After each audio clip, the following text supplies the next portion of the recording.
Hello students, O2S academy में आपका बहुत बहुत स्वागत है। तो जैसा कि आप जानते हैं कि हम डेली के 10 MCQs को प्रैक्टिस करते हैं और ये जो MCQs हैं करंट अफेयर बेस्ड रहते हैं। तो आज के MCQs शुरू करने से पहले अगर आपको इस वीडियो की PDF चाहिए तो आप हमारी O2S अकेडमी की ऐप को डाउनलोड कर सकते हैं। यहाँ पर आपको ये PDF मिल जाएगी। स्टार्ट करते हैं आज के सबसे पहले क्वेश्चन से, that is related to Nattu Kottai Nagarathars. Nattu Kottai Nagarathars के बारे में बात करूँ तो हमारे इंडिया के साउथ ईस्टर्न तमिलनाडु से ये जो लोग हैं ये बिलोंग करते हैं। बहुत पहले हिस्टोरिकल इंडिया के अंदर ये अलग अलग कंट्रीज़ में जाकर सेटल हो गए थे। फॉर एग्जांपल श्रीलंका, बर्मा जो कि आज का म्यांमार है, देन इज़ इंडोनेशिया, मलेशिया, अलग अलग कंट्रीज़ में ये जाकर सेटल हो गए थे। और इवन ये अपने बिजनेस के लिए बहुत ज़्यादा जाने जाते हैं, अपनी फाइनेंशियल डीलिंग और हॉस्पिटैलिटी के लिए भी बहुत ज़्यादा जाने जाते हैं। अगर इनके रिलीजन के बारे में बात करूं कि कौन से रिलीजन या फिर कौन सी डीटीज़ को ये प्रे करते हैं, फॉलो करते हैं, तो ये बेसिकली हिंदू रिलीजन के फॉलोअर्स हैं और शिवा और मुर्गा जो डीटीज़ हैं उनको ये प्रे करते हैं। तो आपको पता होना चाहिए ये कौन से रीजन से बिलोंग करते हैं। तो अब तक की सबसे बेस्ट बिजनेस कम्युनिटी भी इनको माना गया है। तो दैट मीन्स यहाँ पे आपकी दोनों की दोनों जो स्टेटमेंट्स हैं ये करेक्ट हो जाएंगी। नेक्स्ट क्वेश्चन के बारे में बात कर लेते हैं, that is related to world economic forum. जैसा कि आप जानते हैं कि वर्ल्ड इकोनॉमिक फोरम की जो डेवोस समिट है हर साल कंडक्ट करवाई जाती है स्विट्जरलैंड के अंदर।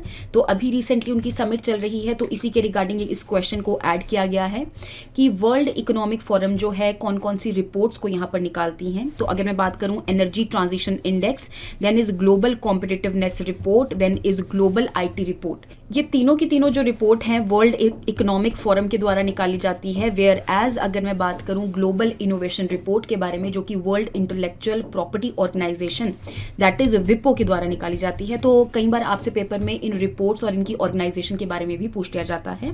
तो आंसर बनेगा 1, 2 एंड 3 ओनली। नेक्स्ट क्वेश्चन के बारे में बात करते हैं, that is related to AK-203 rifles. इन राइफल्स के बारे में बात करूं तो इंडिया और रशिया ने एक दूसरे के साथ मेमोरेंडम ऑफ अंडरस्टैंडिंग साइन किया है ताकि यहाँ पे इंडिया के यूपी वाले रीजन में इन राइफल्स को मैन्युफैक्चर किया जाए। तो बेसिकली ये इंडिया और इजराइल का वेंचर नहीं है, इंडिया और रशिया का वेंचर है। नेक्स्ट स्टेटमेंट के बारे में अगर मैं बात करूं तो हाई क्वालिटी है, कन्वीनियंट है, स्मॉल आर्म्स भी है। तो आपकी सेकंड स्टेटमेंट बिल्कुल करेक्ट हो जाएगी। आंसर बनेगा 2 ओनली। नेक्स्ट क्वेश्चन के बारे में बात कर लेते हैं, that is related to ASER report. तो जैसा कि आप जानते हैं कि 2022 की जो एसर रिपोर्ट है रिसेंटली उसको रिलीज किया गया है। तो इसके बारे में अगर मैं बात करूं सबसे पहले आपको एसर की फुल फॉर्म के बारे में पता होना चाहिए, that is annual status of education report. इस सर्वे या फिर इस रिपोर्ट के बारे में बात करूं तो इसके लिए एक पर्टिकुलर NGO रिस्पॉन्सिबल है जिसका नाम है प्रथम NGO या फिर प्रथम एजुकेशन फाउंडेशन, जो कि 2005 से इस रिपोर्ट को निकालते आ रहे हैं। ये एक family based house hold report है। दैट मीन्स यहाँ पे इस रिपोर्ट में जो भी एजुकेशन अभी उसका स्टैंडर्ड चल रहा है उसको जानने के लिए ये जो लोग हैं, NGO के जो लोग हैं, वॉलंटियर्स हैं, ये घर घर जाकर विजिट करते हैं और जाकर पूछते हैं कि एजुकेशन के रिगार्डिंग, उनके बच्चों के रिगार्डिंग हर एक चीज़ जो है वो इस रिपोर्ट के अंदर इंक्लूड की जाती है। तो अगर मैं बात करूं कि 2005 से इस रिपोर्ट को निकालते आ रहे हैं और इसके अंदर एक पर्टिकुलर एज के जो बच्चे हैं इनको इंक्लूड किया जाता है, दैट इज 6 to 14 ईयर्स। इसके अलावा कौन कौन सी चीज़ों पे ये ध्यान देते हैं, फॉर एग्जांपल स्कूल में उन बच्चों का कितना इनरोलमेंट है, अटेंडेंस कितनी है, उनको रीडिंग या फिर अर्थमेटिक एबिलिटी या फिर प्रॉब्लम सॉल्विंग क्वेश्चन कितना वो सॉल्व कर सकते हैं। तो इन सब चीज़ों के बारे में ये बताते हैं। तो रिसेंटली जो 2022 की रिपोर्ट एसर द्वारा निकाली गई है उसके अंदर ये पता लगा है कि यहाँ पर आफ्टर कोविड जो ट्यूशन्स है, जो कि बच्चे ट्यूशन्स लेकर पढ़ते हैं, तो ये बहुत ज़्यादा इंक्रीज हुआ है। तो यहाँ पर एसर रिपोर्ट के बारे में बात करूँ तो दोनों की दोनों जो स्टेटमेंट्स हैं वो करेक्ट हो जाएंगी।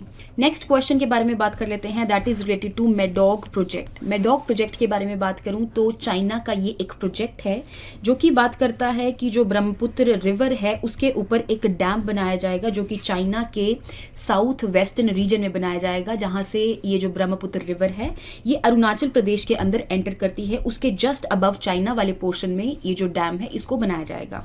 ये जो डैम है 60 गीगावाट कैपेसिटी का प्रपोज्ड प्रोजेक्ट है जिसको बनाया जा रहा है। तो इसी के रिगार्डिंग ये चीज़ें न्यूज़ में चल रही थी। इसके अलावा आपको पता होना चाहिए कि जो ब्रह्मपुत्र रिवर है वो हिमालय की कैलाश रेंजेस से ओरिजिनेट करती हैं, तिब्बत से होकर गुजरती हुई, चाइना वाले रीजन से होकर गुजरती हुई ये इंडिया के अंदर अरुणाचल प्रदेश से एंटर करती हैं। इसके अलावा ब्रह्मपुत्र रिवर को चाइना में एक पर्टिकुलर नाम से बुलाया जाता है जो कि है यारलुंग ज़ांगपो। तो इन कुछ चीज़ों के बारे में आपको पता होना चाहिए। यहाँ पे आंसर बनेगा ब्रह्मपुत्र। नेक्स्ट क्वेश्चन के बारे में बात कर लेते हैं, that is related to eco sensitive zone. तो इको सेंसिटिव जोन के रिगार्डिंग अगर मैं बात करूं तो आपने देखा ही होगा न्यूज़पेपर्स में कि केरला वाले रीजन के अंदर इको सेंसिटिव जोन्स की जो जजमेंट है उसके रिगार्डिंग बहुत ज़्यादा जो प्रोटेस्ट्स वगैरह हैं वो केरला में देखने को मिल रही हैं। इसके अलावा अगर मैं इन दोनों स्टेटमेंट्स के बारे में बात करूं तो हमारा इन्वायरमेंट प्रोटेक्शन एक्ट 1986 का है, जिसके अंदर इको सेंसिटिव जोन के क्राइटेरिया को यूज़ किया जाता है, लेकिन एज इट इज़ इस एक्ट के अंदर कोई भी इको सेंसिटिव जोन का जो वर्ड है उसको मेंशन नहीं किया गया। सेकेंड स्टेटमेंट के बारे में अगर मैं बात करूं तो 2002 में इसकी अमेंडमेंट की गई थी। तो यहाँ पे वाइल्ड लाइफ कंजर्वेशन स्ट्रैटेजी बनाने के लिए मेंशन कर दिया गया कि ये जो इको सेंसिटिव जोन है 10 किलोमीटर्स तक एक्सटेंड कर सकता है। तो बेसिकली ये एक प्रोटेक्टेड एरिया रहता है ताकि यहाँ पे एक पर्टिकुलर जो वाइल्ड लाइफ सेंचुरी है, नेशनल पार्क है, तो उनकी जितने भी हैबिटेट लॉस वगैरह हो रहे हैं या फिर शॉक को एब्जॉर्ब करने के लिए कुछ ऐसा एरिया जो है वो डिक्लेयर कर दिया जाता है जो कि इको सेंसिटिव जोन का है। तो दैट मीन्स यहाँ पे आपकी जो सेकंड स्टेटमेंट है ये करेक्ट हो जाएगी, first statement is incorrect. Next question के बारे में बात कर लेते हैं, that is related to Yangtze finless porpoise. Yangtze finless porpoises के बारे में बात करूं तो डाउन टू अर्थ के अंदर एक आपको आर्टिकल देखने को मिला होगा जिसके अंदर ये जो पोर्पोइसेस हैं वो यांगटे रिवर में दोबारा से रिकवर कर रही हैं। तो बेसिकली यांगटे रिवर के अंदर ये पोर्पोइसेस देखने को मिली थी, लेकिन IUCN की क्रिटिकली इंडेंजर्ड कैटेगरी में ये फॉल करती हैं। तो इनकी धीरे धीरे जो पॉपुलेशन है वो कम हो गई, लेकिन जैसे ही चाइना ने यहाँ पे सैंड माइनिंग को बैन कर दिया तो धीरे धीरे इनकी जो पॉपुलेशन है दोबारा से रिकवर होना शुरू हो गई।